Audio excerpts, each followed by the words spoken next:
السلام عليكم ورحمة الله وبركاته. أهلا وسهلا بحضراتكم. حلقتنا فيها كل الأحداث اللي تخص الكرة المصرية والعالمية. قبل ما نبدأ حط لايك للفيديو واعمل اشتراك في القناة لو لسه مش مشترك علشان يجيلك كل جديد. أخبار الأهلي. صحف السودان التي كانت تثير الجدل وتتحدى الأهلي على مدار الأيام الماضية بعناوين مقززة تعترف بعدم قدرتهم على مقارعة الأهلي أخيرا، وتؤكد أن الإحباط ونوبات البكاء يسيطرون على معسكر الهلال في موريتانيا منذ أمس. اهتمام كبير من نادي الزمالك بالتجديد لمحمود الونش خلال الساعات الماضية بعد ارتباط اسم اللاعب بقوة بالأهلي، وتأكيد العديد من الصحفيين أن الأهلي سيخضع اللاعب لفحص طبي للإطمئنان على سلامته قبل إتمام التعاقد معه، وتأكيد آخرين توقيع اللاعب بالفعل للأهلي.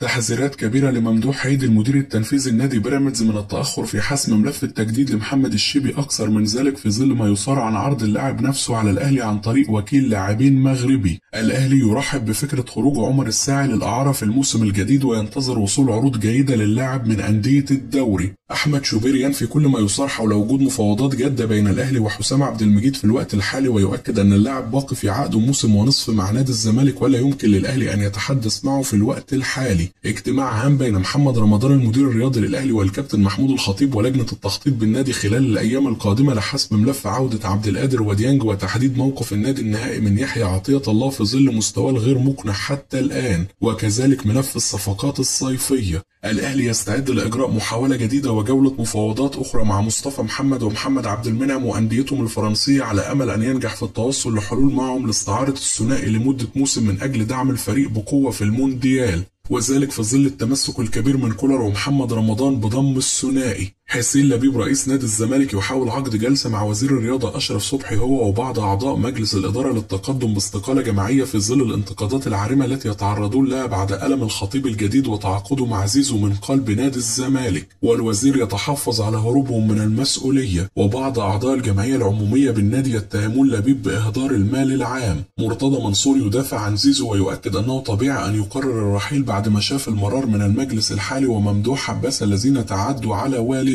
وأنه لا يتذكر أن افتعل اللاعب أي مشكلة من قبل طوال تواجده في نادي الزمالك، وأن والده شخص محترم يبحث عن مصلحة نجله ولا يعيبه شيء، والعيب في الإدارة الخايبة. الأهلي يطمئن سيد عبد الحفيظ وجماهيره ويؤكد أنه لا يوجد أي نية للتراجع عن التعاقد مع زيزو مهما كانت الضغوط، وذلك بعدما أبدى مدير الكرة السابق تخوفه بالأمس من تكرار سيناريو وائل الأباني وشيكابالا الذين تم التراجع عن ضمهم بعد الحصول على توقيعهم. الأهلي يجاز القميص رقم 25 لزيزو لارتدائه في الموسم المقبل بعد اتفاقه مع اللاعب على كل شيء. مستوى طاهر محمد طاهر بعد عودته من الإصابة يؤكد أن زيزو ينتظر منافس قوي على المشاركة أساسيا في مركزه. زيزو يدرس جديا الانقطاع عن التدريبات بنادي الزمالك في الأيام القادمة أو الاستعانة ببوديجارد بسبب ما يتعرض له من مضايقات وسباب كبير من أعضاء النادي أثناء دخوله وخروجه لمقر النادي. ووالد اللاعب يدرس مقاضاة بعض الجماهير البيضاء بسبب التهديدات التي يتعرض لها هو ونجله منذ أمس، والتي وصلت للتهديد بالقتل. بعض الصحفيين المدلسين الذين لديهم أهداف خاصة يحاولون الترويج لأرقام خزعبلية عن صفقة زيزو لصناعة أزمة داخل غرف الملابس بالأهلي، وذلك رغم تأكيد مصادر مسؤولة بالنادي أن اللاعب راتبه سيكون 20 مليون جنيه فقط مع زيادة سنوية 3 مليون جنيه بخلاف عقد الإعلانات، وأن أي أرقام أخرى سيحصل عليها اللاعب من خارج النادي فهي عبارة عن هدايا خاصة من محب النادي للاعب نفسه والشركات الراعية وليس للنادي أي تدخل فيها، في ظل الصدمة التي تسيطر عليه مثل أغلب جماهير الزمالك. أيمن يونس نجم الزمالك السابق يطالب مسؤول الكرة في مصر بالتحقيق مع الأهلي بعد تصريحات تامر النحاس وكيل اللاعبين الذي أكد خلالها على حدوث مفاوضات بين الأهلي وزيزو سابقا أثناء سير عقده. الأهلي يعود من موريتانيا مساء اليوم بعد بدء رحلة العودة ظهر اليوم، والفريق يبدأ الاستعداد من الغد لمواجهة بيراميدز المرتقبة. ممدوح عيد يطالب لاعبي بيراميدز بعدم الانشغال بمنافس الفريق القادم في دوري الأبطال والاهتمام فقط بمواجهة الأهلي حاليا لتحقيق الفوز وحسم المنافسة على بطولة الدوري بتوسيع الفارق ل7 نقاط. طبيب نادي بيراميدز يصارع الزمن لتجهيز رمضان صبحي وابراهيم عادل وبلاتي توريه لمواجهة الأهلي في الدوري بعد غيابهم عن الفريق أمام الجيش الملكي للإصابة. يوري تيتشي يفاجئ لاعبي بيراميدز ويقرر اصطحاب الجميع بعد الوصول من المغرب إلى ملعب الدفاع الجوي مباشرة لخوض المران وعمل استشفاء في ظل ضيق الوقت قبل مواجهة الأهلي. حسين الشحات يستفسر من كولر عن أسباب عدم الاعتماد عليه وتجاهله بشكل كبير في مباراتي الهلال السوداني لكي يعالج السلبيات التي لديه. شوبير يتعجب من مطالبة بعض جماهير الأهلي برحيل مارسيل كولر في ظل صعود الفريق لنصف نهائي دوري الأبطال وعدم خسارة الفريق تحت قيادته في أي مباراة بالأدوار الإقصائية على مدار السنوات الماضية،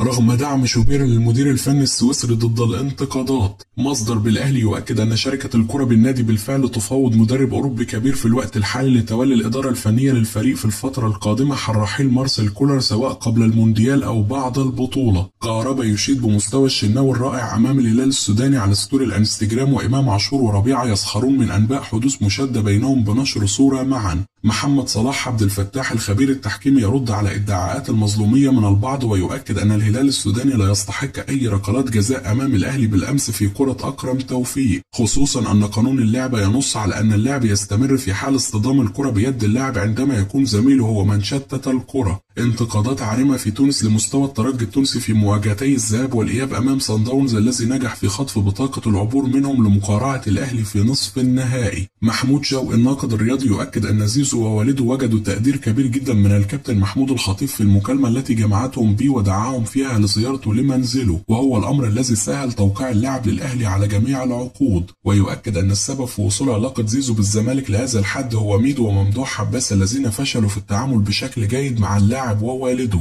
ويؤكد أيضا أن ميدو كان يتحدث عن اللاعب بشكل غير جيد وكان يريد الجلوس مع اللاعب وتصويره فيديو دون علمه، وهو يرفض التجديد لنشره بعد ذلك لتبرئة المجلس أمام الجماهير، لكن اللاعب ووالده لم يمنحوه هذه الفرصة ورفضوا الجلوس معه تماما. محمود فتح الله لاعب الزمالك السابق يهاجم مجلس إدارة حسين لبيب ويؤكد أنهم أهدوا للأهلي زيزو على طبق من ذهب، وأنه كان من الأفضل بيعه في بداية الموسم والاستفادة من الأموال الكبيرة التي كان سيتحصل عليها النادي. محمد صلاح نجم الزمالك السابق، مجلس إدارة الزمالك يجب عليه تقديم الاستقالة طالما لم يستطيع مواجهة الأزمات، ومن المفترض أنهم كانوا قادمين لحل الأزمات وفتح القيد وتسديد الديون والتجديد للاعبين للحفاظ على العناصر الأساسية. المجلس منذ عدة أشهر لم يكن واضح بشأن أزمة زيزو وقاموا بتسليمه للجماهير أكثر من مرة، ويحسب للاعب أنه لم يتحدث طيلة الفترة الماضية. والد زيزو كان يبحث عن مصلحة نجله ماليا وده شيء طبيعي، وفي بعض الشخصيات تدخلوا في المفاوضات مؤخرا وفشلوا، وميدو وحازم إمام والجنايني فعلوا كل ما في وسعهم ولا يتحملون شيء، لكن ما حدث من المجلس استخفاف بعقول الناس. وادي الشريف الكاتب الصحفي السوداني بصحيفة الكرة السودانية: جميعنا كنا مخطئين وكنا متفائلين بشكل زائد عن الحد، لكننا كنا نحاول رفع المعنويات وإحياء الروح في فريق ميت. كيف للهلال الذي يلعب في صفوفه ياسر مزمل وكبير السن صلاح عادل وعبد الرؤوف وشوية محترفين أجانب عاطلين عن الموهبة يتأهل على حساب الأهلي بطل أفريقيا لأكثر من 10 سنوات؟ الأهلي أحرز أكثر من 10 بطولات إفريقية وشارك في نهائيات كأس العالم للأندية حوالي 4 مرات، والهلال صفر كبير في البطولات الإفريقية. أين المقارنة؟ إعلام الهلال أحد أسباب النكسة، تطبيل على الفارغ وخداع للجماهير وتصوير للمحترفين الأجانب وكأنهم ميسي ورونالدو ومبابي. صدعونا بجان كلود وكلوبالي وفوفانا وغيرهم من العباقرة، وأطلقوا على فريقهم اسم الأسياد، لكن أسياد عالميين. 3 سنوات والأهلي يطيح بالهلال من دور الأبطال، 3 سنوات والكونغولي إبنجي يقود الهلال للفشل، و4 سنوات وثنائي البترول رئيس النادي ونائبه يتلاعبون بالهلال وجماهيره، وحان الآن وقت ذهابهم وإفساح المجال لآخرين. نقول لكم منذ زمن أن الهلال آخر دور المجموعات أو ربع النهائي وأندية البطولات معروفة. الهلال صعد إلى ربع النهائي بضربة حظ، وكان محظوظ بشكل كبير في مبارياته بدور المجموعات ولم يقدم ما يقنع ومشيت معاه. سيقولون افتقدنا محمد عبد الرحمن أمام الأهلي رغم أن عبد الرحمن شارك أمام الأهلي من قبل، فماذا فعل؟ وماذا كان سيفعل لو كان موجود؟ مفيش أي كلام عن تحكيم مباراة الأمس، فالحكم الجابوني كان قمة في كل شيء. وبعد فشل الهلال المتواصل في دوري أبطال أفريقيا نقترح أن يذهب في أجازة طويلة عن تمثيل الوطن. أحبطتم الشعب السوداني.